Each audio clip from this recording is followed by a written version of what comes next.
Er worden natuurlijk wel echt typisch paasdingen gekocht. Hè? Dus de paaseitjes zijn dan niet aan te slepen. Maar ook wel heel traditionele dingen. Wat zit er bij jou op het menu deze Peerske? De rollades dit keer op. Dat is echt feesteten. Ja, dat is de bedoeling. Dat hebben we wat van mij zien. Jo bent klaar voor de Peerske? Ja, helemaal. Maar we doen er nooit net zo heel vol aan. Want de band die komen net, want die zit op Ski Monaco. Lekker in de sneeuw. Ik moest alleen even een krentenbol hebben. En die heb ik gevonden. Eten jou nou maar de Peerske oren dingen als oors? Nee hoor, we zijn en nou helemaal niet. Mijn vrouw ligt met een longontsteking thuis en ik ben zwaar verkouden. Dus de kinderen komen even langs en verder niet te veel trammeland. Een fijne paasdag. Dankjewel, hetzelfde. Dankjewel. Heb je dat jaren dien? De kerstvinder opzetten in de sneeuw? Nog nooit eerder. Nee. Hoe bevalt het? Nou, het valt af. Het is toch kouder dan waar ik dacht heen.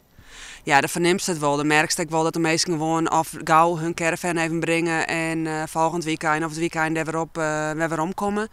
En gewoon losse kamperen. Dus ja, die hebben een heel iets beetje vergeleken met als het een warme Peerske haast. Het wetter komt nog net uit de kraan? Nee, want zolang het nog vriest, dan kan het wetter nog net door de leidingen komen. Hoe hou je met nou nachts warm? Maar de elektriciteit niet jongens even aan. En hoe daar hebben we de kachel aan en we hadden hier lekker warm en we hadden je pool best naar uw zin. Goeiedag, wat zijn uw plannen voor het paasweekend? Goeiedag. Ja, wij gaan een heleboel attracties hier in de buurt bezichtigen.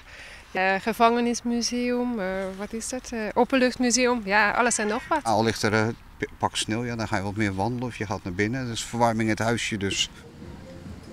Nee, het is voor ons spijtig genoeg wel erg koud en ja, de sneeuw dat past eigenlijk niet bij onze verwachtingen ook vooral.